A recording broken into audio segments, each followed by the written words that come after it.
Dad. Mom, hey. Listen, Mom, I got bad news. We're not going to be able to make it tomorrow. It's me. No one was more upset than we were last year that she got. And do I have to deal with the situation? Every year, Brad and Kate spend the holidays avoiding their families. No flights are coming in and no flights are going out. This isn't happening. Do you have a sister airline? No, I'm sorry. How about a cousin airline? No, we don't. How about like an airline that your airline's felt up before? But this year, Where are you headed for the holidays? they'll be forced to celebrate Hi, Mom. It's my dad. They just saw us on the news. with all of them. Okay, he's gonna give you a big hug when he sees you, Mom. I'm not hugging anybody. He's very excited about the hug. From New Line Cinema, We just got to get through these 4 Christmases as quickly and as painlessly as possible. Merry Christmas, Mom. Hey, Dad. Good to see you, Mom. Merry Christmas, Dad. Kate, these are my brothers, Denver and Dallas. You must be Orlando's girl. Orlando? We're all named after the cities that we were conceived in. That's disgusting. Oh, my God. 4 families, Bradley, I'm not trying to be your father. I'm hoping for a chance to be your friend. Well, you were my friend. You were my best friend. But now you're sleeping with my mom, and it's a little bit weird for me. one day, That's you? Mom, did you put that on the mantle? I love that photo. You look huge. I ate my feelings, Brad. She must have had a lot of bad feelings. I just got to adjust it. Hold the damn thing. Too much. is an exit strategy in Spawn. Reese Witherspoon, Hello. Did Jackson project on? Tell me about it. 4 Christmases. You gotta get out of here. I can't breathe. I'm gonna do it too.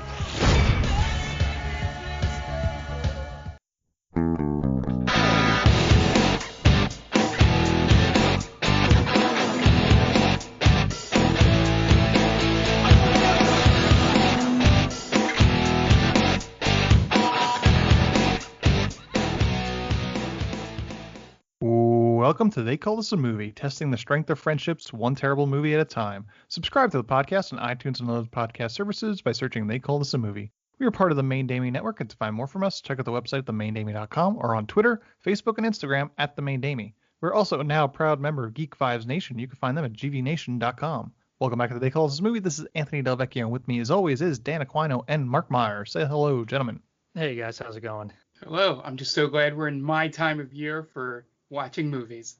Why is this your time of year? Like you guys love Halloween, I will watch Christmas movies. Okay, so this is your 31 yes. Days of Horror. 25 Days of Christmas. It's Mark's gig. Yeah, I probably won't watch as much as you guys do, just because I'm also preparing for a certain other thing for our podcast that's taking a little bit of my time. But I will actually have things to mention in the upcoming segment. Perfect. All right. So this is the first episode of December, so that means it's 25 Days of Christmas. We've got 4 weeks of nothing but Christmas movies. But before we get into that, guys, what have you been watching? I've watched a ton of movies lately, so I'm not going to give you too many, but I watched Dredd, which I think is incredibly underrated, the Carl Urban movie Dredd. Great film. I wish they would have done a sequel or a series on Netflix. Anything, please bring that back. I watched the first Teenage Mutant Ninja Turtles, still the best. Fellowship of the Ring. In December, I start to watch all the Lord of the Rings movies because they came out in December. So it's just a little tradition I do. And I watched for the first time A Few Good Men. And I kind of have a hot take. I don't know if it's hot or not. Maybe a lukewarm take. But I think Tom Cruise is a very good actor. Or he was a very good actor. I don't know about now. Mm-hmm. But I enjoy watching him act. Is that wrong? Yeah. I've never disliked anything he's really been in. I think maybe what he's a part of kind of precedes him now. Right.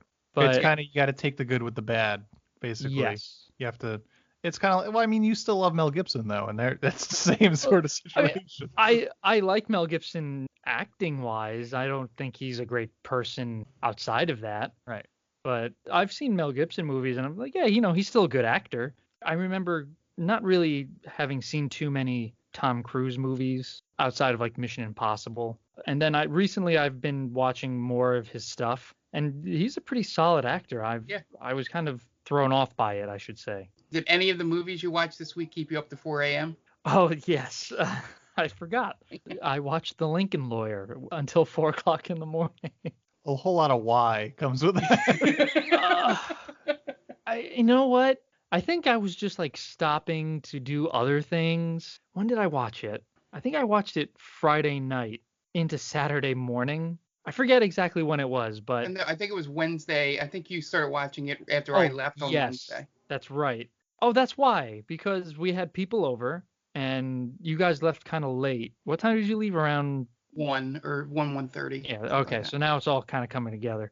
I watched something before that too. I think it was one of the Pirates of the Caribbean movies. And then I was get to that. I was kind of just scrolling through and I had seen someone mention The Lincoln Lawyer. I was like, yeah, you know what? I'll put it on. Why not? And it's like 2.5 hours long. You know, once I start something, I intend to finish it. So it was good. I thought it was pretty good. Ryan Felipe is in it. You remember him, guys? Barely. Yeah. That's what I said too. Like, oh, it's that guy. I don't know too much about him, but he's You in did it. the Leo DiCaprio in Once Upon a Time in Hollywood when he came on screen. Right. He pointed. Oh, that's Brian Felipe. And I could kind of tell why he doesn't do too much anymore. He was probably the worst part of that movie. But yeah, William H. Macy's in it. He's good. Obviously, McConaughey kind of steals the show. Yeah, it was good. I enjoyed it. But it was a little predictable, I'll say. But other than that, I enjoyed it. It was worth staying up till 4 o'clock. I'd do it again. Yeah, because I've never heard anything bad about The Lincoln Lawyer, but if you asked me what movie would stay up till 4 o'clock in the morning watching, it wouldn't be The Lincoln Lawyer, I don't think. The good thing about this podcast is we kind of discover some stuff about each other. Yes. And it's all baffling. It's never like, oh, I didn't know Dan liked that stuff. That's pretty cool. All right. You just went up a notch. It's like, why did you do that? Or why did you watch this? Yeah. It's not quite as baffling as your League of Extraordinary Gentlemen history, but... Well, again, it's not my personal, my favorite. It's not my go-to. If it's on... But it's been your go-to 5 to 6 times. Sure. I watched it one time in high school. It was just like one of the, the end of the semester was upon us, and the teacher didn't want to teach. I'm like, all right, we'll watch League of Extraordinary Gentlemen, and it has literary characters in it. It's educational. So that's one. All right. So that's one time, and then 2 for this podcast. So that's twice. So in between high school and a couple weeks ago, I've seen it 3 times. Okay. So that's a long time. All right. I'll give it to you. Thank you. I needed that. What about you, Mark? What have you watched this week? Yeah, so we'll start out with the Christmas movie because the other thing I'd like to talk a lot longer about. So I do my annual Thanksgiving weekend of watching Love Actually. Is probably a movie, one of the rare ones that I actually own on DVD, Blu-ray of Christmas movies. So when I sat through again, I still like it every time. It's one of those that, along with Elf and similar movies, Christmas Vacation, that I make sure I watch every year. That leads me into, I finished The Queen's Gambit over the weekend, or as you said, the last 2 days. Yeah, that show, while, it's not like world-beating, like, oh my God, it's show of the century sort of thing, like I saw some people talking about it. It was a very good show, very fun watch. I love the cinematography and the shots of using the bright colors and just the aesthetic of the 60s there to sort of make her stand out amongst everything else. I thought that was very well done. There were some moments when you can tell that a female character was written by 2 dudes, especially during her breakdown scene when it's like, oh yeah, of course she'll just be in a tank top and panties for this entire scene. A couple times I was glad that they passed the Bechdel test with a couple female characters. I only had a couple minor complaints. It just annoyed me, I guess because I watched it so much often. It's just little things in the movie. Like, she's supposed to, write down her moves, and there's a couple times where she makes a move and then just doesn't do it, doesn't even fake, and then they cut away. And I'm just like, just reach for the pen. So I'm probably the only person who gets annoyed at that. The other chess players were all doing it. Every move, they were staying in character with that. But the one thing really to talk about in that movie is that I don't know if she's going to become a big star or anything, or just a movie star, maybe not a award-winning, anything. Anya Taylor-Joy is just mesmerizing. She's on screen. There's this one scene where she's walking into the hotel room or something, and the mother walks in first, and it's just bland, and then her character just pops in and sort of looks around, and I'm like, all right, I'm in now. She embodies the character in all the non-verbal moments that need to be done, like during the chess matches and stuff, that she conveys the emotion and makes it not just look like somebody staring at a camera. Just the little hand movements, that little famous thing with the hands under the chin. And I haven't seen her in much. Just know her that she's in New Mutants and The Witches, or The Witch or something. Yeah, The Witch. The Witch, yeah. I think it's a good watch if you just want something to binge on Netflix. I don't think it's a show of the century that we'll be talking about for years to come. But it's a nice, fun, well shot, well acted. As for me, it's Christmas season, so we've been watching a lot of Christmas movies. The one non-Christmas movie I did watch was the second Borat movie. Finally got down to sit down and watch it. It was fine. The first Borat was probably one of my top 5 theater going experiences like ever. Saw it in college, packed house, like around midnight. Best environment to watch that movie in. Hilarious. Haven't seen it since. I think I've only seen it once myself. I have never felt like I needed to go back and watch Borat. That movie obviously stands the test of time, right? You still have people quoting it. Yeah. On this podcast, I'm sure we could go back and we could hear Mark say, "My wife." Yeah. Yeah. So, I mean, that's definitely a cultural phenomenon. Right. I have no idea if it holds up because as I mentioned, 2006 was the only time I ever watched it. Right. But I had some time this week, so I decided to watch the second one, and it was fine. I feel like the country itself has gotten into such a parody of itself that it's him commenting on a parody of what America used to be. So it's like a little bit of like shooting fish in the barrel, and at the same time also not seeing what the overall point is. Really, I think what I've seen of his show that he had, I guess 2 years ago or so, was on Showtime. I think it was a reboot of Ali G. Okay. I think that was probably a little more successful in whatever point he was trying to make. At this point, it's just like, all right, well, these people don't really need help making themselves look ridiculous at this point. Yeah. I think the world already knows that a certain area of this country is the way that they are, you know? Mm-hmm. So there's nothing new there. Yeah. You know, you're not reinventing the wheel with showing us that there are a lot of backwards people in the South. Yeah.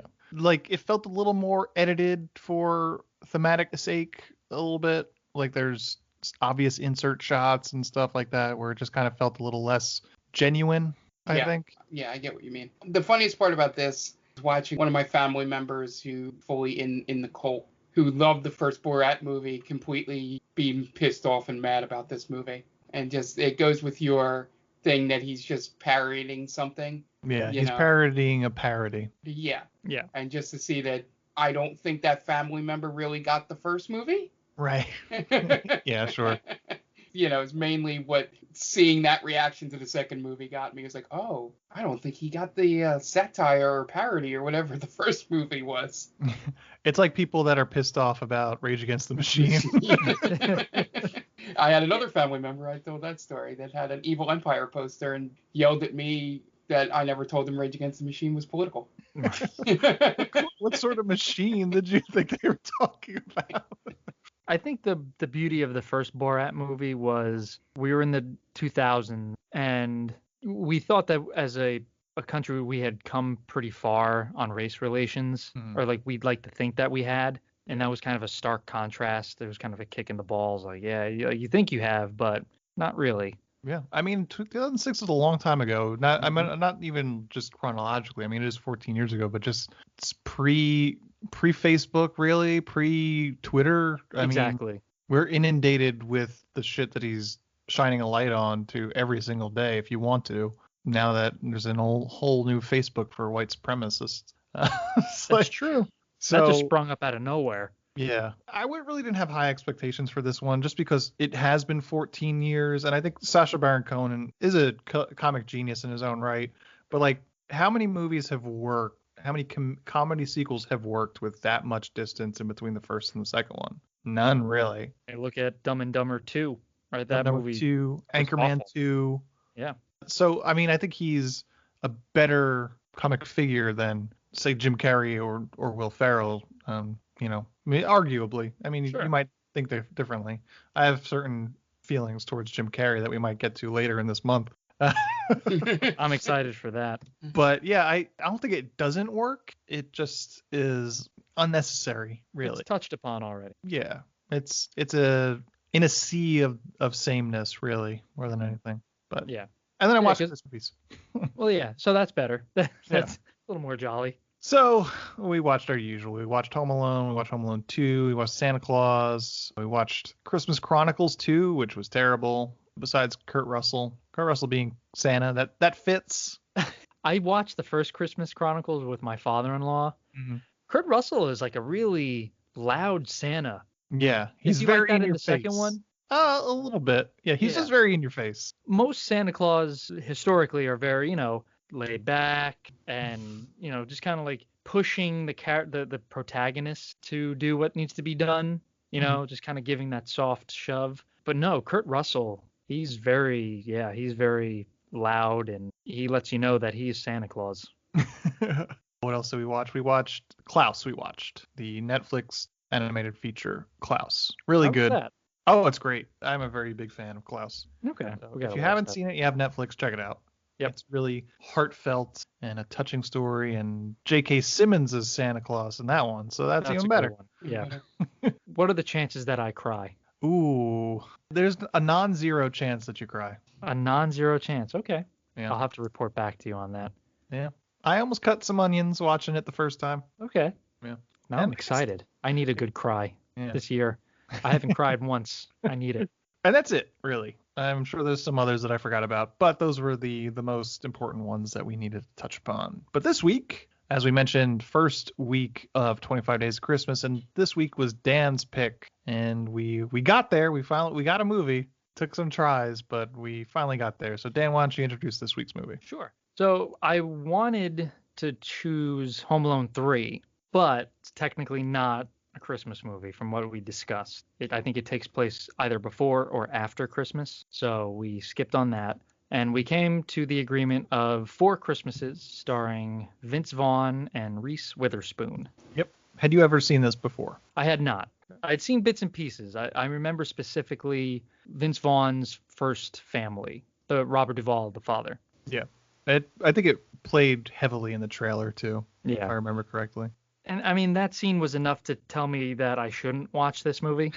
I was like, okay, I've seen enough. What about you, Mark? Where are you coming from with No. 4 I Christmases? have not seen this movie. It's in that wheelhouse of Christmas movies. Like, it just felt like it was just that era of Vince Vaughn, that it was like, oh, it's just going to be dominated by him more than it'll be any kind of Christmas movie. So that's why I avoided it. And I was not wrong about this. Yeah. Yeah, so that's basically it. Apparently my sister loves this movie because I said, oh yeah, I'm watching for Christmas. She's like, oh, that movie's awesome. So I don't know why it has never come up in my family until I decided to watch it for this podcast. Gotcha. Yeah, so I've seen this once before. It was some other Christmas season when we actually still had cable. I think it was like on demand for free. We were like, oh, let's just put this on. It's free. And this is a weird decade for Christmas movies, this 2000-ish era. Movies got meaner, more mean-spirited, louder, obnoxious, just all those great words that you love to call a movie. Jingle All the Way, Fred Claus, this movie, Christmas with Deck the Cranks. Halls, Christmas with the Cranks. All those movies fall into that same, this is barely a Christmas movie. It's mean. Everybody's unlikable. There's probably going to be a character turn at the end that feels a little undeserved. And no one's going to come out of this movie happy. Well, that's Vince Vaughn's calling card. Yeah. Oh yeah, Right. He's completely Vince Vaughn in this. He's doing that. He's doing that fast talk, sort of charismatic, but kind of an asshole sort of thing throughout the whole thing. So you remember how we would always talk about how there were 2 actors who, when you hired them, you were just getting that actor. Mm-hmm. So one was Sean Connery and one was Jack Nicholson. You hire them, you're not getting a different character. You're getting Jack Nicholson and Sean Connery. So they worked years and years and years to get to, you know what I'm saying? Like, they earned that. Vince Vaughn, I think, feels that he's earned that, but he hasn't earned that. Yeah, absolutely. It's a weird, like I said, 2000s are a weird time, I think, in general, because, I mean, it's Wedding Crashers, it worked, right? And that was the same era. I don't know, maybe I haven't watched that movie in a while. Maybe it doesn't really work in that movie. We're just post 9/11. We just needed that. Yeah. Well, I think it did work in that movie because those 2 characters were supposed to be obnoxious. Right. He rode that wave, Mm-hmm. whereas Owen Wilson kind of decided to try to be different people in movies. Vince Vaughn was just like, nope, I'm going all in on this. The breakup, couples retreat, the interns. He was like, no, I'm just riding this douchebag wave. Yep. It worked for old school. Let me try and do a dozen old schools. Yeah, that was the beginning of it. Yes. I think, yeah, this movie and all those other Christmas movies that you mentioned, it really tried to show that like families are not perfect, but everyone knows that no family is, sunshine and rainbows during Christmas, but they're also not at each other's throats constantly. Mm-hmm. I mean, not in my family at least. So I guess like all those movies, Christmas with the Cranks, this movie, Jingle All the Way, like everyone's at each other's throats in those movies, and like all the neighbors are shitty, or you go to the store and everyone's shitty. I'm generally, when I've gone to the store or I've gone looking for places, neighbors, everyone has been perfectly cordial to each other during Christmas. Mm-hmm.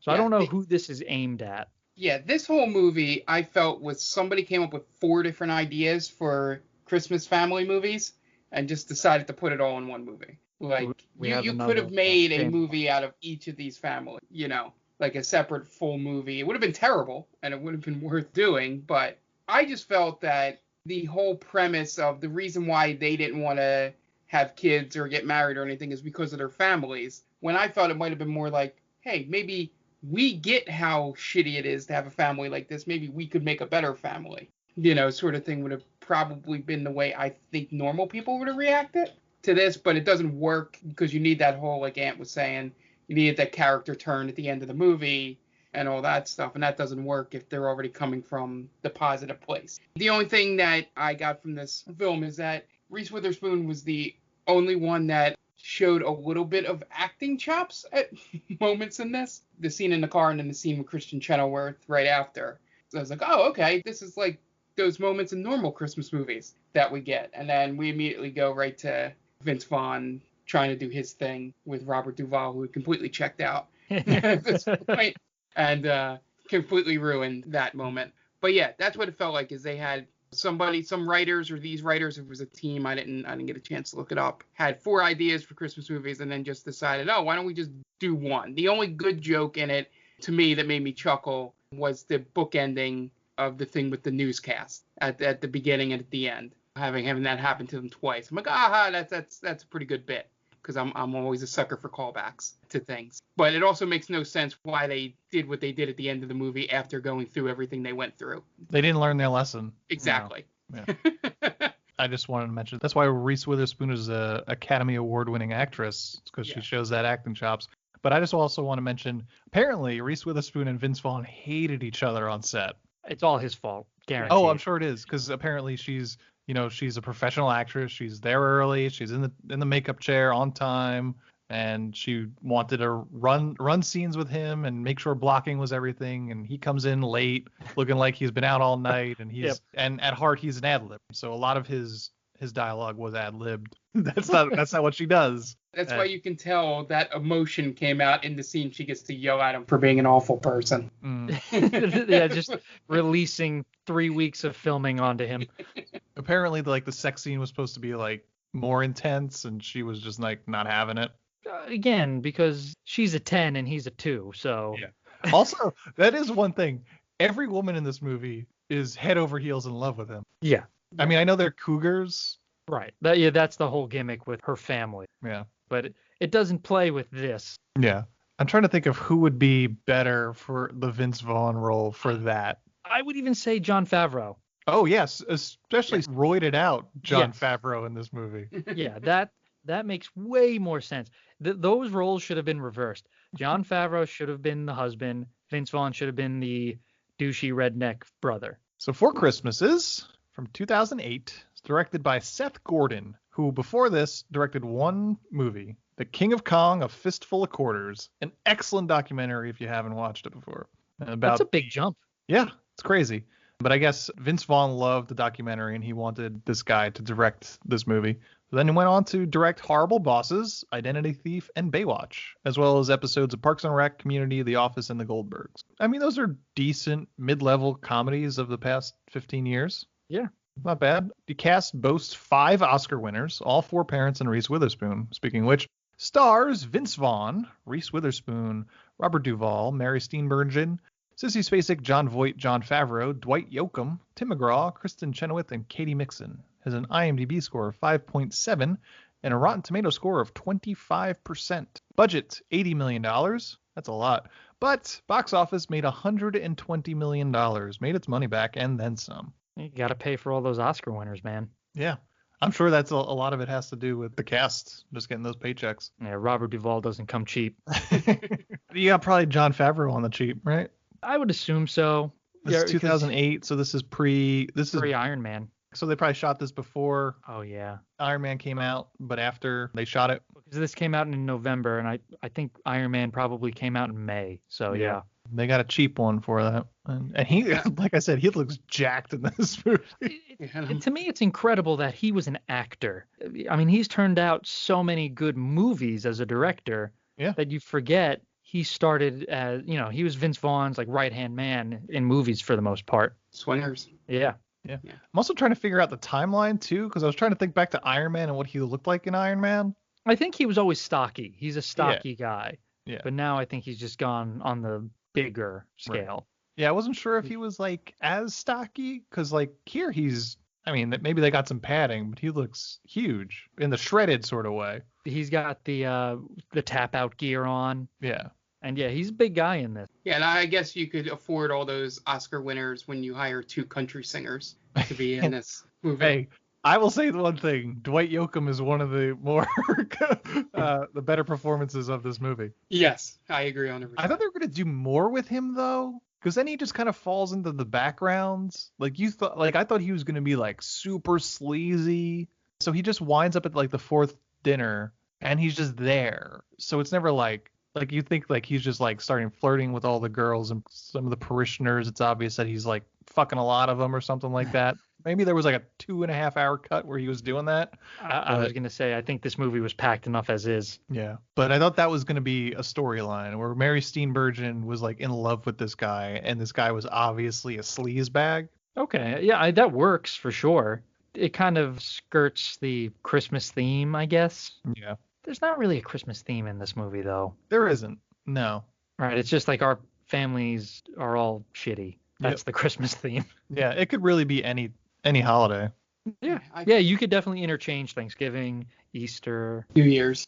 Yeah, New Year's for sure. I felt really bad for Sissy Spacek because her section was the worst section in the entire movie. Yeah, that was a rough one. I mean, this whole movie's pretty rough, though. Yeah. To be honest. Now, this movie, it kind of hit home a little bit, just a little bit for me, because as Mark had mentioned earlier, they were okay with not being married and not having kids, and I'm totally okay with that. I think that's awesome. And they both agreed on it. It wasn't just Vince Vaughn being the typical guy like me saying, I don't want kids because, they're expensive and blah, blah, blah. We just want to have fun. And she agrees with that, right? As it's shown early in the movie. So they're both okay with that. And then out of nowhere, she does a complete 180 and like, now I want kids, and springs it on him and gets angry at him that he reacts like, where is this coming from? And I get that, because if my wife and I had that kind of understanding, we're like, no, we're cool. We're going to be married. We're not going to have kids. We're just going to go wherever we want, do whatever we want, sleep till a normal hour. It's going to be great. And then one day she just springs it on me and then decides to get angry that I'm like, whoa, hold on. Where is this coming from? Yeah. So that's the only problem with this movie. Not the only. I agree with you, but she says, I understand we've had this agreement and I'm the one changing the rules now. So I understand if this isn't what you want anymore. I think she's more angry at him that he refuses to talk about it. Yes. Because he's acting like the asshole, like, let's go to Fiji. Let's just do that. Just trying to change the subject without actually having a conversation with the person. But again, if you're Kate, Reese Witherspoon's character, the first family you go to is his family, his father, and you see his brothers suck, his father sucks, his nephew sucks. There's a good chance that your kid's gonna suck. Mm-hmm. Because Vince Vaughn, that's all he knows. That's how he was raised, by a shitty dad.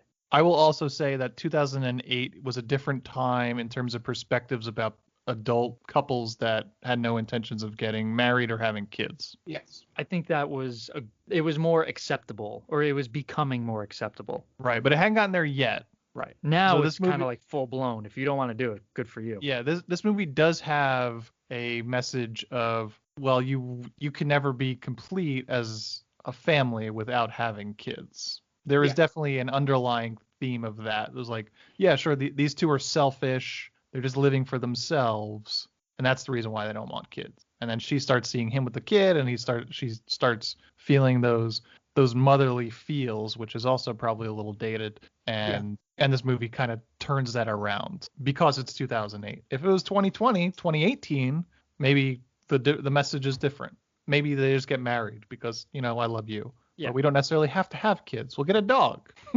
Yeah. But again, that's more of a now situation. If Four Christmases came out in 2019, maybe you have that. Exactly. I blame her 1000% because terrible timing. Terrible timing. You're running through the gauntlet of your family's just being overbearing. Vince Vaughn's character almost had his arm dislocated from his shoulder, right? He fell off the roof, and then all these other, he's getting hit on by older women. It's just, you're running the gauntlet here, right? Now is not the time to bring up having a child. You wait till after the holidays, man. You take your trip to Fiji, and then like, hey, listen, I think it's time to take the next step. That's when you don't do it when the guy's getting shit on. I will also say that she just witnessed him not know a damn thing about her too in a game of Taboo. Yeah, we're gonna get to that because I have a bone to pick with that scene. Yeah, we'll get to it, but we don't want to go all in right here. All right, so let's get into the plot. Dan, what do you got for us? Sure. So if you listen to us, you know that we like to advocate for our friend Tia and her Top 10 with Tia podcast. It is a weekly podcast where Tia and her friends get together and they discuss top 10 lists. So top 10 Christmas movies, top 10 actors, top 10 Star Wars moments. She does a whole bunch of different lists. They're all great. Her guests are great. Her friends are great. Go check it out. You can follow her on Twitter at TC_Stark. And yeah, I think that's it. Okay, and we're going to take a quick break, but before we do, we're going to listen to some messages from friends of the podcast. So we will be right back.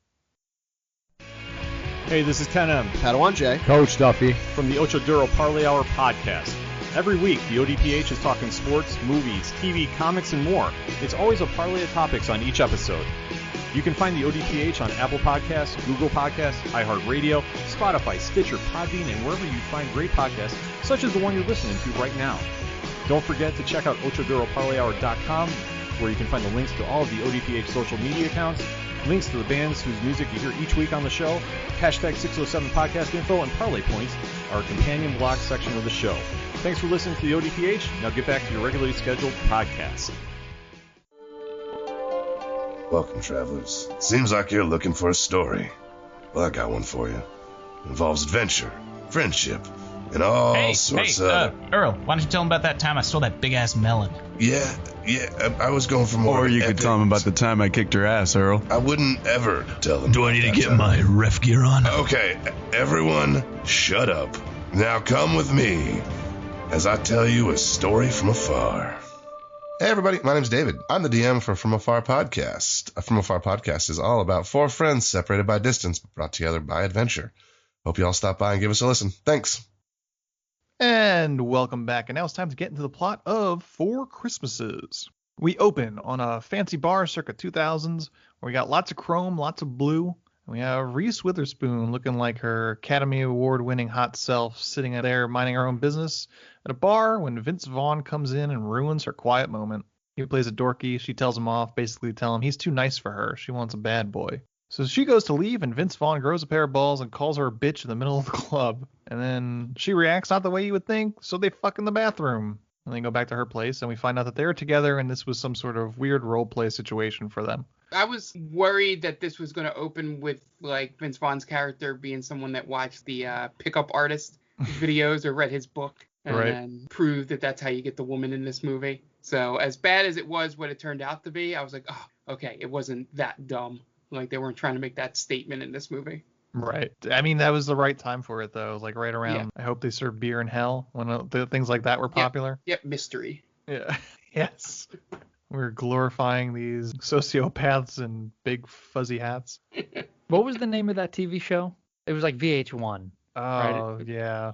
It was basically like some Tommy Lee Jones looking guy trying to get nerds to pick up hot chicks. You mean Tommy Lee guy? Oh, yeah, not Tommy Lee Jones. He's not hot at all. Tommy Lee's much better looking than Tommy Lee Jones. I think it was just called The Pickup Artist. The Pickup Artist? Yeah. Starring Mystery, yeah. Is that? Oh, that was the actual guy. Yeah. Yeah. Oh, that's awful. But so 2000. Yep. Kind of looked like Tommy Lee, a little bit of Chris Angel Mind Freak. He had the Jamiroquai hat. Yeah. He was a mystery, I guess. He didn't know what the hell he was doing. Yeah, he's Canadian, and he's got this little soul patch. Ugh, the worst. Immediately, if I'm on that show and I walk in and I see a guy with a soul patch, I'm like, this is bullshit. I'm not taking love advice from this guy. Now I'm going through a pickup artist Wikipedia rabbit hole. Yeah. So if you listeners out there have mystery on your bingo card for people mentioned on this podcast, feel free to check that off. I win. And then we cut to them. They are in some sort of dance class with a bunch of other couples. After the class, they talk with some of the other couples, and the other couples ask when they're getting married. And then Vince Vaughn does his whole fast talking thing where he awkwardly shits talk people to their face and makes them feel like shit, but charmingly, I suppose. We find out that Brad and Kate are not married and don't plan on getting married anytime soon. And then at some sort of office party, they basically have the same exact scene, but with people at work. So they tell Kevin from the office and Deputy Jones from Reno 911 that they're going to Fiji for Christmas. This is after Kevin and Deputy Jones complain about doing their happily married Christmases together. And they tell their family that they're going to do charity work, is what we find out Kate and Brad get out of going to Christmas. So cut to Christmas Day, and they're packing to go to Fiji, and his dad, I guess, calls, or his mom, I don't even remember. He says they're going to Burma. So they pack and they head to the airport, but they're actually going to Fiji because they're inoculating children or something like that. Burma's a war zone, though, last I heard. I don't know. I'll take your word for it.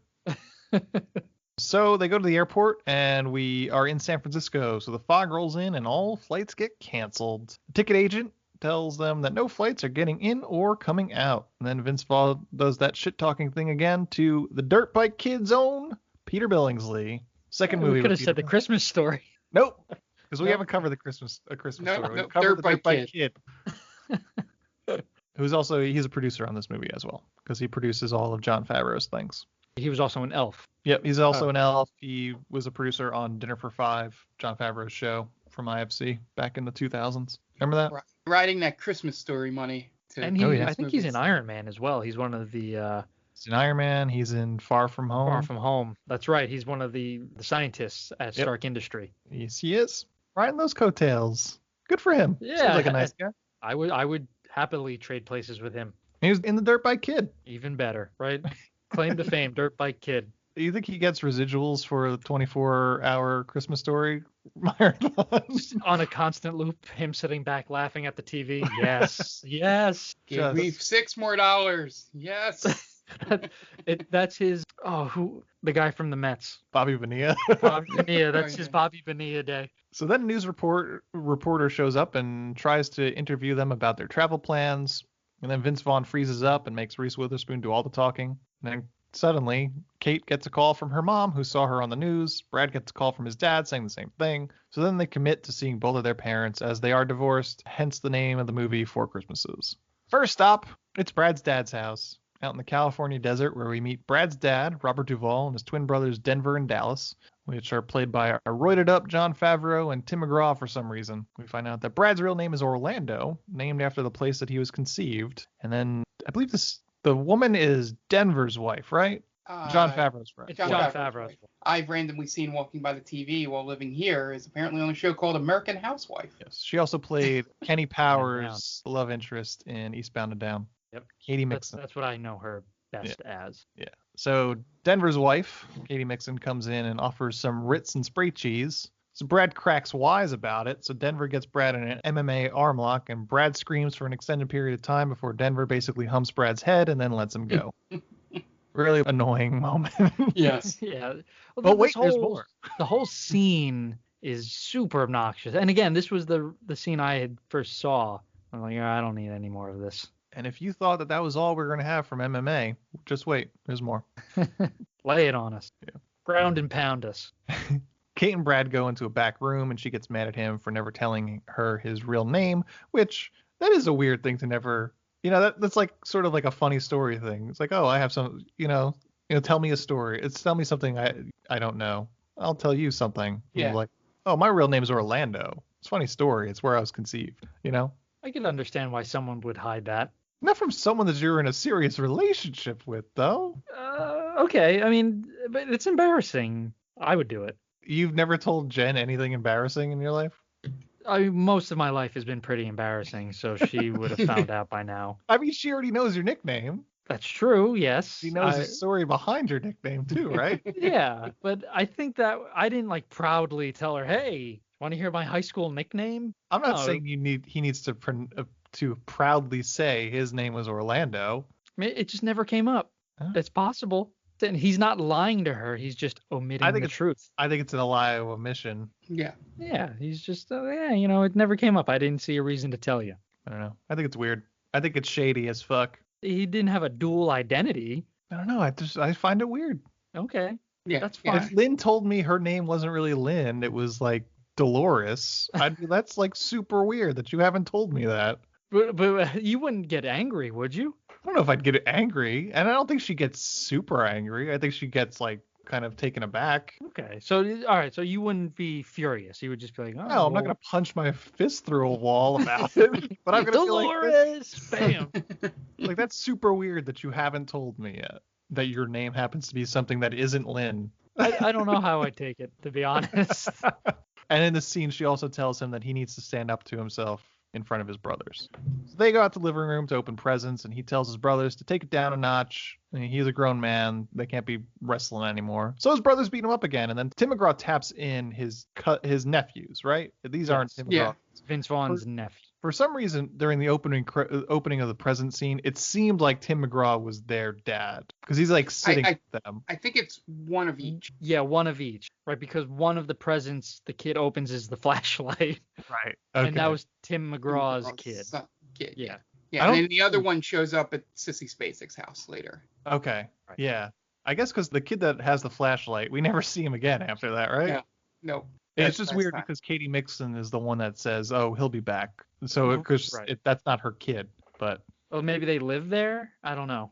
I'm not entirely sure. So he gets beat up by the kid, his nephews, and then one of them tells him to Google him, which might be a thing that people said in 2008. I don't really remember. They did it in the one movie we watched, The Goods, right? Yeah. Doesn't Ed Helms' character tell the other characters to Google him? Yeah, I mean, he says that as like a thing, like, "Oh, you should Google me because you could see things about me." But like this kid's saying it as like an insult. Oh, Google that's me, true. Bitch. That's right. Yeah. Yeah. And No one ever dropped that as a line. Yeah. As far as I know. Not that I've ever heard. Right. No one told me to Google them in college. Yeah. So it's gift giving time, and apparently there was a $10 spending limit that Brad and Kate didn't know about, and they wound up getting one of the kids an Xbox. Meanwhile, Denver got one of his kids a flashlight. So the kid responds by stripping out of his clothes and climbing out the window. It's like an eerie look into my future. Here you go, Dan Jr. Here's a flashlight. And that kid is never seen again for the rest of the movie. I gotta say, we're into this plot, and you explaining the scenes are making me laugh more than actually watching the scenes. Then his dad opens his gift, and Brad got him a satellite dish. His dad gets mad about it and refuses to let someone install it, so he tells Brad and his brothers to go to the roof, and they're going to install it themselves. Meanwhile, Kate is in the kitchen with Susan, played by Katie Mixon, talking about children and breastfeeding, and then Susan hands Kate to hold the baby so they can make some food. This is the first baby that Kate gets handed, and it comes up again. She just get handed every baby in this movie. So on the roof, Brad's dad talks about how his mother was nothing but a common whore. Brad tells him that she left him because he stopped talking to her. And then Brad sets up the satellite dish, and Dad goes to see the picture on the TV. He's adjusting it but can't get a great picture, so they yell at each other while he adjusts it because everybody yells in this movie. And then eventually the satellite dish breaks off, and Brad goes flying off the roof while holding the satellite dish. As Brad falls, the cord from the satellite to the television starts to pull through the house, breaking shit as it gets tighter and tighter. The wire goes taut and stops Brad from falling off the roof, but then the wire gives, he falls off the roof, the television smashes and starts a fire in the house. Meanwhile, during the chaos, Kate winds up smacking the baby's head against the wall, and the baby unconsolably cries. And then we're off to house number 2. Just chaos that was supposed to be funny. Yeah, it's just a lot of pratfalls and just a lot of loudness. I think just in my old age, just like loud things just bother me. Yeah. I can't imagine that being fun in the theater when it first came out either, to be honest. Yeah. I don't know. You know who would have liked that? My dad. Just because Robert Duvall was in it. Like, oh, this is great. Robert Duvall's in it. Like, Dad, just because Robert Duvall is in a movie now doesn't mean that it's good. Oh, so that's where you get it from. He's like, oh, but he's Tom. He's Tom in The Godfather. Yeah, exactly. He would always, like, same thing with De Niro. Like, oh, come on, man. How bad could it be? He was in Raging Bull. Like, no, he did Dirty Grandpa. Doing Raging Bull does not forgive that. I think he just did Bad Grandpa just so he could be on screens having sex with Aubrey Plaza. Touche. I would take that bad Rotten Tomato score just for that chance. Right. House number 2 is Kate's mom's house, which is waspy, upper middle class with a Jesus statue in the front.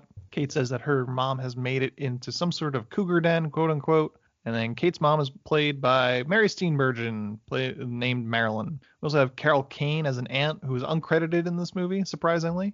We got Colleen Camp as another one, who you might know as Yvette from Clue. And for some reason, all the women are attracted to Vince Vaughn, like, really hard. And then they meet up with Courtney, who is Kate's sister, right? Yes. Kristen Chenoweth. And one of the weirdest inside jokes of all time. So Kristen Chenoweth's character, Courtney, is married to a guy named Jim. Jim doesn't have any lines in this movie, but he is introduced while he's playing like a Wii or a Wii U. I think it's the Wii. I think it's the Wii. So Jim is played by Steve Wiebe, who is busy playing a Wii.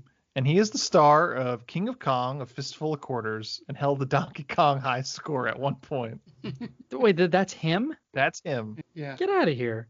Nope. Yeah. What a weird cameo.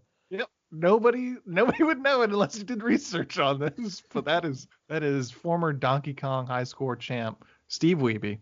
Oh, what's the point of that? The sad sack guy you love in King of Kong Fistful of Quarters. Yeah, because he probably got paid below scale, I would imagine, for a non-speaking role. I mean, I'm sure he, became friends with the director, as we said. Director is the director of King of Kong Fistful of Quarters. Like, why don't you come in and play this role for me? That is so weird. It's odd, right? But like the whole thing that he's also he's playing video games while he says no lines, which is just like it's like there's a little wink and a nod to the audience that nobody's gonna get. Do you think perfect gamer dad, and that the baby just rests sort of in a little cradle to where he can still play the video game? Do you think he doesn't have lines on purpose, or just that he was god awful at delivering his lines? I'm sure he had minimal lines because he wasn't an actor. Yeah, that's what I'm thinking. It was just like, all right, well, you're not really good at this. Play to your strengths and just play video games. Yeah. So Courtney talks about how when they were younger, they used to torture Kate and used to call her Cootie Kate. Then they all go around the room and talk about what sort of gifts they would like to give. Grandma says she wants to give Grandpa more blowjobs. Courtney wants to have another baby. Is that what we have in store for us, guys? Is that going to be like our families at one point? I mean, if it means more blowjobs.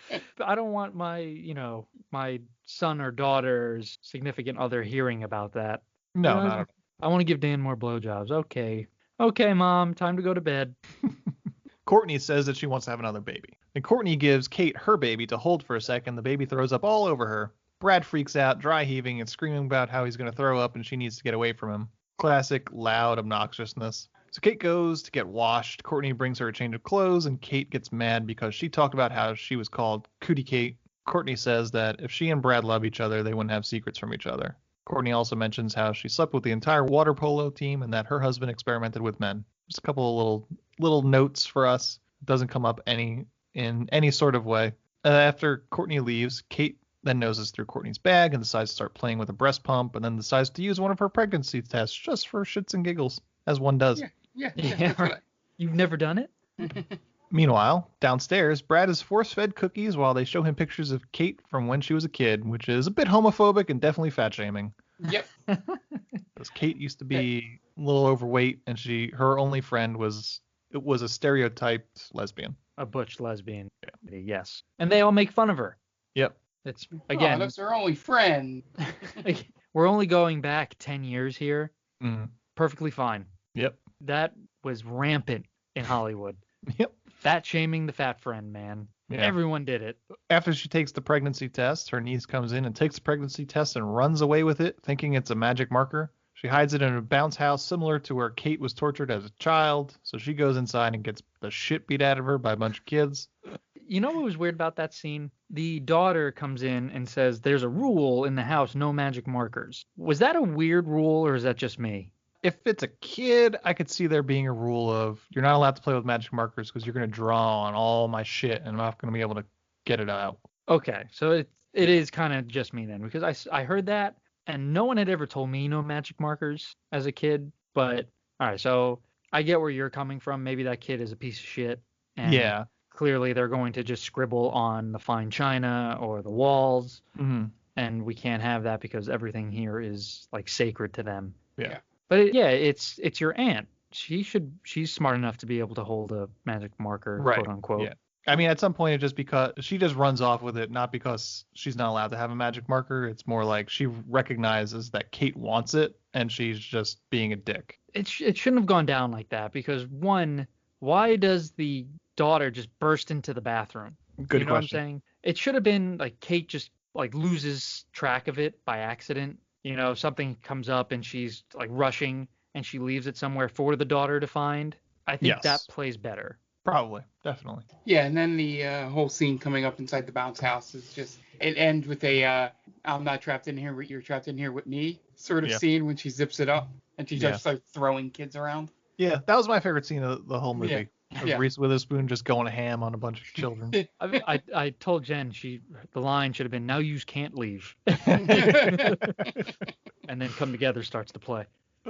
So she takes a minute, and after she gets thrown out, and goes back in and beats up a bunch of kids. Then a niece starts climbing the inside of the bounce house and puts the magic marker, quote unquote, aka the pregnancy test, in her mouth, and tells her niece that she peed on that marker. The niece spits it back out, and Kate catches it. It is a really long time of that reaction shot of that little girl. Damage was already done, though. It's in your mouth. So Kate gets the pregnancy test back from her niece, and she reads it, and they hide the reveal from us of whether or not it was positive or negative. So Kate goes to talk to her mom, but her mom tells her that they'll have to wait because they're going to church now, and they can't be late. At church, Dwight Yoakam gives the best performance of the film as evangelical preacher Pastor Dan. The cut-in with that song, that was great. So Pastor Dan announces the congregation and mentions that they were supposed to have a couple of people to play Joseph and Mary in a play of the birth of Jesus, but they needed replacement volunteers. So Kate's mom volunteers Kate to play Mary, and then Kate volunteers Brad to play Joseph. So they go backstage. Someone hands Kate another baby who's playing Jesus, and she kind of likes this baby because he's cute, I guess. Kate's getting really into the baby and getting all those baby feels while Brad concentrates on his lines as Joseph. He's not paying attention to her or the baby. On stage, they perform The First Christmas, but Kate gets flustered when she can't find the swaddle cloth. So Brad starts to overperform and ad-lib as Kate gets nervous. It turns out Brad had the swaddle cloth on his belt. So he upstages Kate and turns Joseph into the hero of The First Christmas. And the congregation eats it up. Yeah, they just make the Virgin Mary look like a piece of shit in this whole situation. Vince Vaughn overreacting? No way. And the congregation eats it up. Brad's really enjoying the spotlight. And then we move on to Christmas number 3. We're only at the third one. God damn it. This one happens pretty quickly, though. Yeah. This one, they kind of gloss over this one. But it's also a nightmare. So Christmas 3, Sissy Spacek plays Paula, Brad's mom. Paul is sleeping with Daryl, one of Brad's childhood friends, and we have a mini Swingers reunion as Patrick Van Horn, who plays Daryl, was also in Swingers. Played Sue. They play Taboo, and Dallas and his wife are there. Paula and Daryl can't help but talk sexually in front of Brad, and he freaks out about it, rightfully so. Understanding, yeah. Dallas and his wife completely dominate everybody else, while Dallas never drops his chicken wings. It's such a good stare from Jon Favreau as he's eating the chicken wings. Yeah. He's very intense in this movie. It works. Yeah. The whole thing where Dallas and the wife, they like dominate and Taboo, like, oh, because they know so much about each other. But it's like really stupid stuff. Like, what's this, like your screensaver and stuff like that doesn't necessarily mean you have a good relationship. If you look how they live, it's terrible. I think that speaks more than just, oh, I know certain things about you, in my opinion. Yeah, I don't know. We didn't get a full-length Dallas and his wife movie. Or Denver. Is this? I don't even remember. It doesn't matter. It doesn't matter. Jon Favreau. Yeah. Tim McGraw is barely in this movie, so they really could have just had one brother. Yeah, there's really no reason to have the brother, right? You just have Jon Favreau in it. They didn't want to pay Tim McGraw's rate for a second day on set. I guess. They could have paid 0 days for him on set. You're right. They could have saved money. They could have got another Oscar winner. So I will say that this movie was shot during the Writers Guild strike. So they were unable to make any changes to the script while they were on set. So maybe they wanted him out. I mean, this is probably the reason why it feels like a first draft. Yeah, that's true. That is something that lifts right out. Tim McGraw does not need to be in this movie. I mean, there's a lot of things that don't need to be in this movie, but the fact that I can't remember which one was Jon Favreau, Dallas or Denver, makes me feel like Tim McGraw didn't need to be here. He's Denver. Jon Favreau's Denver. Yeah. And then Brad and Kate basically torpedo their own relationship by being terrible at taboo. Specifically, Brad torpedoes their relationship by having a meltdown while he doesn't know anything about her. So Dan, you wanted to mention this moment. Yeah, I think just because you're not good at a game does not really indicate if your relationship is on the rocks or not. Because I've been with Jen for a long time, I'm sure, and I'm an idiot. All right, not because I'm with her, obviously, but just overall, I'm dumb. So if we're playing a game and I'm on the clock, I'm not going to get everything. Mm-hmm. So just because like either you know everything or you know nothing, that's not the litmus test for your relationship, in my opinion. It's really the day-to-day stuff. Mm-hmm. Again, like you saw how Reese Witherspoon and Vince Vaughn, they're dancing, they're going out together. Like obviously there's that connection there. And you see Denver and his wife are living in squalor with one kid, another on the way. So that's not great. Mm-hmm. But they know each other's favorite color. Oh, great. Well, I would say one thing. I would say that most of them are, the clues that she gives him are a bit esoteric. If it was a different, it's my favorite movie, or it's my favorite type of food, this is what I'm allergic to. Like, I think it would prove the point a little bit more. So, because like one of them is like, this is what everybody called me when everybody could see my tits on vacation. Exactly. Like, I don't know. Maybe you didn't tell me. So it's a little bit of a draw. But also, to defend her a little bit, this is right after he just acted like a giant piece of shit in front of a congregation of people. He literally throws her under the bus. Yeah, that's a good point. In front of everybody. So I think it's painting a picture of he's so selfish. He's going to do that for his own personal satisfaction and ego in the middle of a church. Her mom's church, no less. Right. So people are obviously going to be talking about it. Yeah. And then he obviously doesn't know a thing about her. So is this relationship completely superficial in the fact that they just have a lot of money, have sexual chemistry, and both agree, at least for the time being, that they don't want to get married and they don't want to have kids. That's true. I think that does shine a little bit more. And again, I took it as, we know everything about each other, so our relationship is great. Well, maybe, but it just doesn't come off that way, and that shouldn't be the test for, or else then everyone who's married should have taboo. I mean, this is a sitcom staple. There's even an episode of Full House where like 3 couples go onto a newlywed game or something like that. That's right. I think Parks and Rec did that too. Yeah, so it's definitely a trope, and there's always one couple that you think would be terrible at it and they're great at it, and then the other couple that thinks that they know everything about each other doesn't know a thing about each other. So just also real quick, this has nothing to do with the movie. I'm looking on IMDb and there's a picture of Reese Witherspoon with Kristen Chenoweth, and Reese Witherspoon cannot look more anxious to get the fuck out of that picture. I love it. You're like, why am I? You think she just was miserable for like 4 months? I think so. I mean, if this picture has anything to do with that, then yes. When did she win the Oscar? It was like 2005-ish, right? Walk the Line? Walk the Line. Yeah, I was in college, so probably 04, 05. Yeah, and this was 3 years after. She was probably so miserable. 2005. How the mighty have fallen. Yeah, and she's just like, what am I doing here? Where is this in her career? Okay, so 2008. She's in a lot of bad movies though. I was gonna say, I think she was kind of like on the downswing, and now she's back up. Like her pendulum has kind of gone up again. She doesn't do a lot of movies though.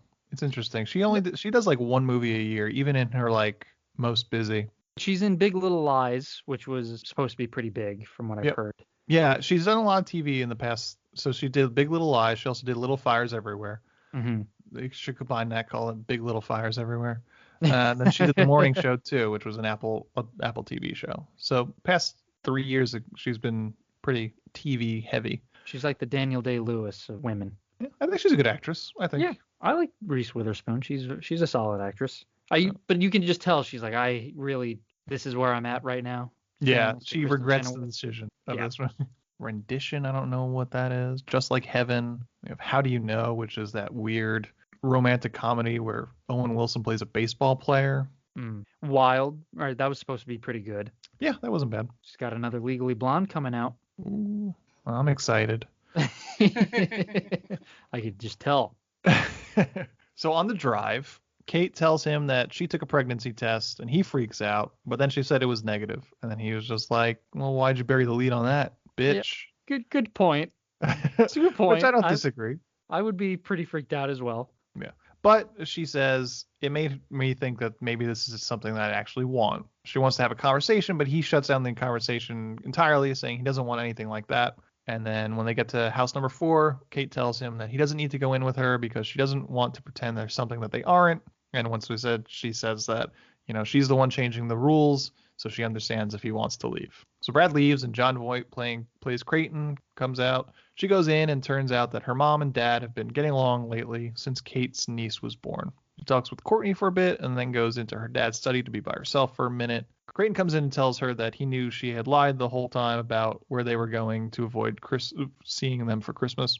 He tells her that he spent a lot of time of his life lying to avoid his family and that he would give anything to have that time back. They have dinner, and Pastor Dave is there too, so I guess Kate's mom is with him, but as we said, it doesn't really get fully fleshed out, and it's just a nice meal with family. Brad winds up at his dad's house. His dad gives him shit about busting up his living room and gives him shit for Kate leaving. And Brad corrects him, telling him that she wanted to start a family with him, and he said no, so he left. His dad is proud of him, and then they go inside for a drink. So Kate and Brad have their own moments of reflection at their respective locations, and then Brad shows up at Kate's dad's house. And he talks about how if they're going to have one kid, they may as well have 2 kids, and then he does the whole Vince Vaughn talk fast thing again.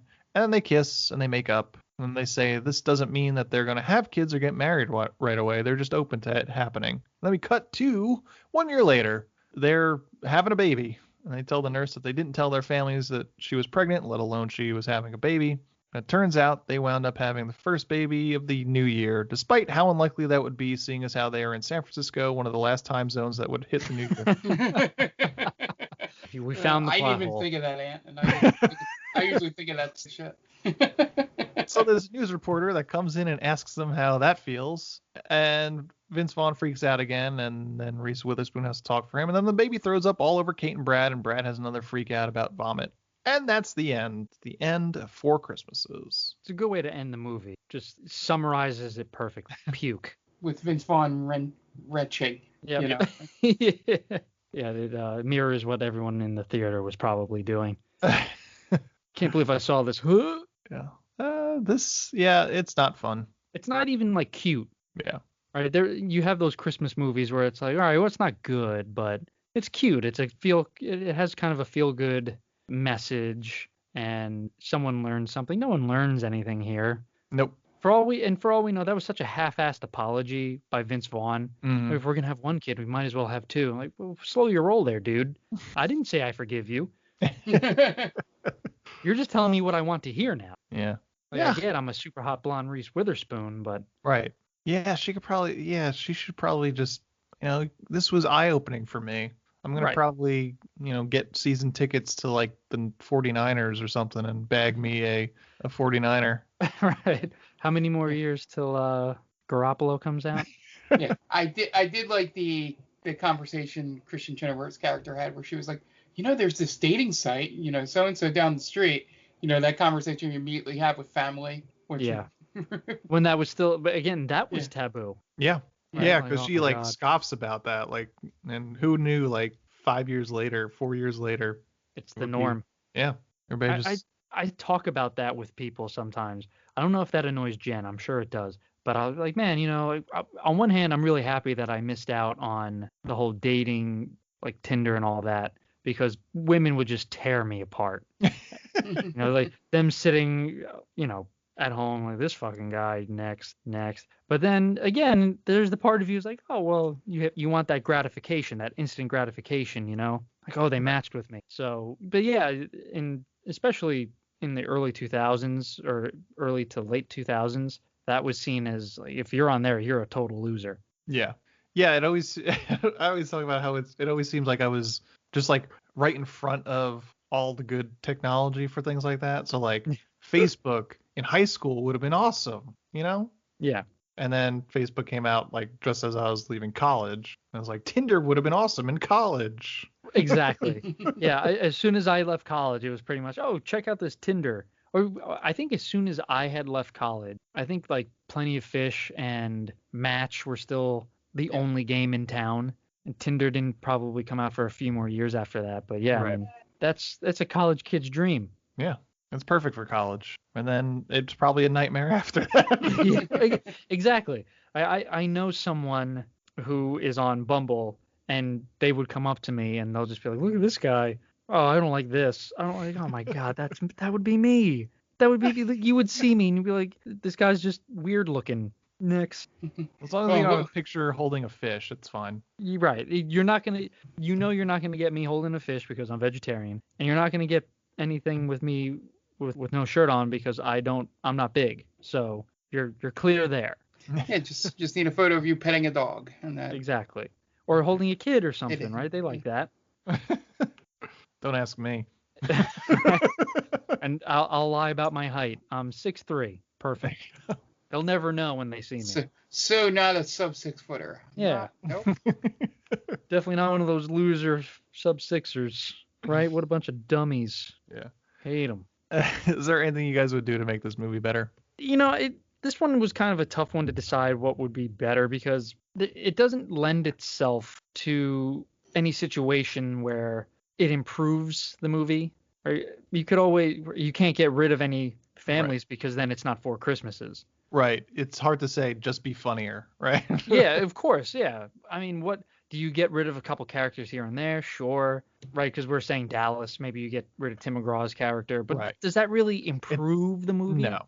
It makes it more efficient, but. Yeah. Right. The characters are so bland and kind of just there to collect their paycheck. Mm-hmm. You can't really say, oh, this character should have done this. Or maybe if Reese Witherspoon's character had done something different. Again, I'm kind of taking it as not every family is like that. And even the worst families during Christmas, I think you're just going to have that you sit amicably kind of thing. You know, like we realize we don't like each other. Let's just get through this. See you next year. Like no one's going to wrestle on the floor. No one's going to be up on the roof. It's just too far-fetched for me. I think if you kind of rein it in a little bit, it serves better as a Christmas movie in that aspect. Sure. Yeah, the thing that I was going to change was explain during the plot thing, and when you mentioned that this was during the writer's strike, because my first thing was going to be like, well, I would have somebody have taken another pass at the script, you know, and just seen what to do. But it makes a lot of sense if they couldn't make any changes, because the obvious things to make it better is just tightening it up, essentially. And I know the premise of the movie is 4 Christmases, but, you know, maybe not spend as much time at certain houses, or I don't know. It just felt like they could have cut out stuff and expanded other things, but without the ability to do that, you can't really fault the writer too much because go unions. It just felt like a movie that sort of missed the mark, and with all these actors in it, maybe give them a little bit more room to breathe, but then that would just make it a really long movie that was already too long to begin with. I kind of fall in line with Dan, what you were saying about there's really not anything specific that is changeable other than just saying, like I said, just make it funnier. Go move away from that pratfall stuff. And, you know, I don't even know. I just look at what's a contemporary movie around this time. Elf was a Christmas movie that's funnier. Yeah, I just don't think Vince Vaughn is Christmassy. I think that maybe that's it. Maybe it's because obviously the script, or at least the allowance to let him improv, is a big part of this movie. It's kind of a selling point in his heyday, and he's just too mean, and he's really not terribly mean, but he's just like sarcastic. It just doesn't feel like it fits into a Christmas movie. And I'm trying to think of people off the top of my head that would be better in this role. As we said, flip Jon Favreau. And they plug him into another Christmas movie in Fred Claus, where he does the same exact thing. Right, but in that movie it makes more sense because the juxtaposition of Santa Claus. You know what I mean? Yeah. Because everyone in this movie is just shitty. Yeah. So you don't have the buffer of anyone being like the nice person there. With Fred Claus, yeah, like the whole point is for Fred to be an asshole because his brother is Santa Claus, the nicest person in the world. So that there it makes more sense. Here it's just, let's see how bad this is your family, right? Everyone kind of gets on each other's nerves. Like, nah, not really. Yeah. That's not everybody. I'm trying to look up right now. Celebs born in 1970, which is the year Vince Vaughn was born. So who would have been better? Matt Damon? What about Thomas Hayden Church? Sure. Ethan Hawke? Ethan Hawke would be a good pick. Yeah. Will Arnett? That's still kind of hitting the same. Right. I'm trying to think who Nick else. Offerman. No. He doesn't match up with Reese Witherspoon. Right. Nick Offerman. Simon Pegg would be interesting. That would be different. Very different. I think those are two pretty good ones. Simon Pegg? Jason Lee. No, he's more slapstick. Yeah. But he could be Vince Vaughn-ish too. Sure. That's kind of like his alley, I would say. Yeah. Simon Pegg and Ethan Hawke with two different versions. Definitely. Yeah. I might like to see those versions more than this version though. Exactly. Yeah. Yeah, a much more sincere Christmas movie with Ethan Hawke. Yeah. And a more comedic, I guess. I was going to say slapsticky, but maybe not, with Simon Pegg. Yeah. I would like to see either of those. What about Gerard Butler? Come on. Who says no to that? I guess we're all done, aren't we? Yeah. Yeah, sure. That was a good podcast. Yeah. You guys want to plug your shit? Sure. At Diaquino122 is my personal Twitter. Come say hi to me there. I also run the Stranger Damies Twitter account at Stranger Damies. Closing in on 1,500. We're thinking about maybe doing a giveaway at that point. We'll see how that goes. If the first one went pretty well, I'd say we got a good some good feedback on that. So we'll look to do that again. So could be you. Come join us. Yeah, so we have our podcast, Stranger Damies, airs every Wednesday. You can find it at Stranger Damies. Anywhere you get your podcast, find it on Instagram and Twitter at Stranger Damies. And then we have our video game podcast, the Game Vault Pod, that airs every other Monday. Search for it by the Game Vault Podcast, wherever you get podcasts. And we're on Instagram and Twitter, Facebook, basically any socials, including Twitch, and soon to be YouTube when we get enough subscribers. We'll be at Game Vault Pod at the end of all that. So, and we do streams on the Twitch account Wednesdays, Thursdays, Fridays and/or Saturdays, and Sundays, and then every other Monday we match up with the podcast for the retro roulette game we play. Be sure to check all that out. And the other important thing is, until the end of the year, we are doing Extra Life, raising money for the Children's Hospital of Philadelphia. You can donate at tinyurl.com/extralife, 5. And just any amount of money will help. You have until December 31st, 2020 to donate. So if for some reason you're listening after that, it is no longer available to do. But if you are listening around the time this airs, probably have another stream coming up in December to sort of like as a last push. So once again, it's tinyurl.com/extralife, 5. And yeah. Okay. And we are They Call This Movie. You can find us at theycallthismovie.podbean.com and wherever you get your podcast just by searching They Call This Movie. We are themaindamie.com, and you could find us at themaindamie.com or on all socials at themaindamie. We're also a proud member of Geek Vibes Nation. You could find them at Geek Vibes Nation wherever you get your podcasts and on all socials. So they got a ton of great shows on there. Geek Vibes Live, Scene and Nerd, Us, Top 10 with Tia, Gutting the Sacred Cow, a whole bunch of great shows. If you're into geek stuff, there's surely a show for you. And that's going to wrap us up. I am at AntDelVec on Twitter. You can find me there.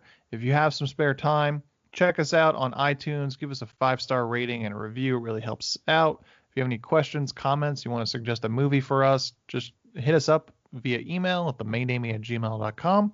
And that's going to do it. The movie this week has been Four Christmases, and the director is Seth Gordon. So for Dan Aquino and Mark Myers, this is Anthony Delvecchio saying, Seth Gordon, you certainly made a movie, didn't you?